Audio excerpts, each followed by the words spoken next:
friends! You may be wondering why I am coming to you in a dark room. If you know me, you know there's purpose. So, there's a reason why I'm in this. I am technically in our bonus room. This is sort of like what would be an equivalent of a basement family room, but it's not in the basement. It's just this big room off to the side. And it's big. Our kids have toys, they play in it. We watch movies down here as a family. But we have room darkening shades over the windows, and when you close the curtains and close the door, it's dark, very dark, which is great when you're watching a movie, but if the kids happen to be sleeping down here with friends, like for a slumber party with their cousins or something like that, it's scary. Well, it dawned on me, one of the things you may need to hear today is about light. My in-laws bought the kids 2 devotionals by lookUP.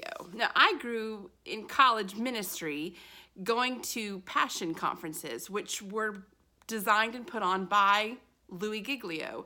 And they were kind of like revivals, but for college students. They were wonderful. The music was awesome. The message was right where the students needed to be. And as a college minister, I loved being a part of these projects. Well, lookUP wrote devotionals, but for kids, or really for families in mind. The purpose of these devotionals is to spend time talking about your walk and about God with your kids, or with your grandkids, or with your neighbors, or with people at church. These are stellar. Stellar. Well, one of the devotions that Andy came across, which I have news, Andy recently accepted Christ, which is a joyous thing. And it is so, I'll have to talk about the story at some point, but how he accepted Christ is so different than how Piper accepted Christ, which again reminds me, the mom, the uniqueness of us as individuals and how God speaks and caters and works to us as individuals. So, but Andy came across one of the devotions in here and had lots of questions about it. And it talked about light. And we had to kind of talk through, well, kids know what light is. You turn the light on when you're dark. My kids love to have flashlights at nighttime. They love reading by flashlight, which we worry about their eyesight, but they have bright flashlights in their bed, and they're allowed to read before going to bed. So he understands what a light is, but didn't quite fully grasp the power that is in light. And I think that's what you need to hear today. I don't know what's on your to-do list. I don't know the people you are around, but I can almost guarantee you need a little more light around you, and they need a little more light around you. Currently here, it is very cloudy. But even in the cloudiness, I open the curtains just a fraction and the light floods in. And then the room I can see, not only just to walk around and navigate, but I can see definition in the room because of light. You have the opportunity to be light.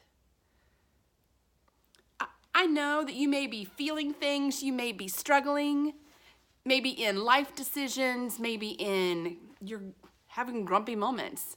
It totally happens. But you are in control of you.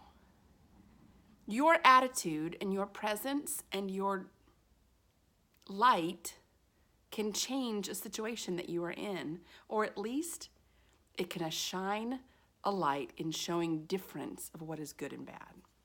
So, wherever you are today and whatever you have in front of you, try hard to be light, to be different, to not embrace the grumpy, but embrace that God is a part of your life and that God is working. And sure, maybe you don't have the answers to all your questions, and sure, maybe God even feels distant at times, but you know that God is with you.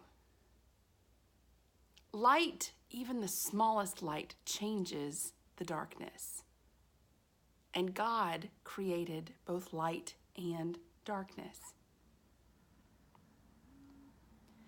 I in talking to Andy, we talked about how he could be light-like, how he could be a light, how he could make a difference in somebody else's life.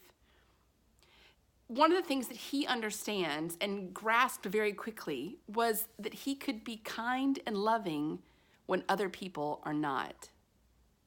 That's a huge light. That light will shine so much brighter than the darkness.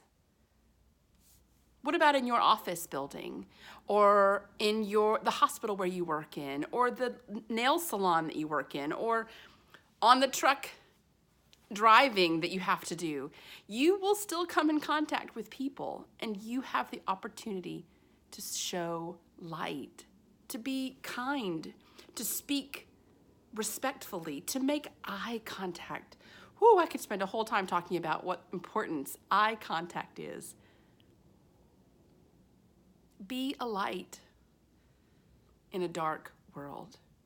Be the light. And I'm not saying you're going to be the savior, but I'm saying you are bringing clarity. You are bringing joy and brightness where there is none.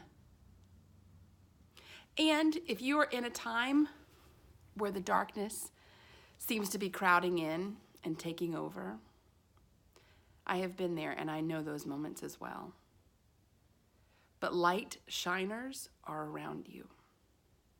Cling on to one of those who are around you, who bring light into your world, who make you smile or laugh or think about something other than what's going on at your current situation. Find those people and bask in their light for a little bit until your own batteries recharge. Your job today is to be a light. Make a difference by smiling, making eye contact, and being more reflective of God's glory. I love you and I see you, and I know that you can do this today. You can be a light in your work environment, in your family, in your neighborhood, at your church. We still need light there too. Wherever you are today and whatever you are doing, may you be the light who's also experiencing joy and laughter and love when you look up.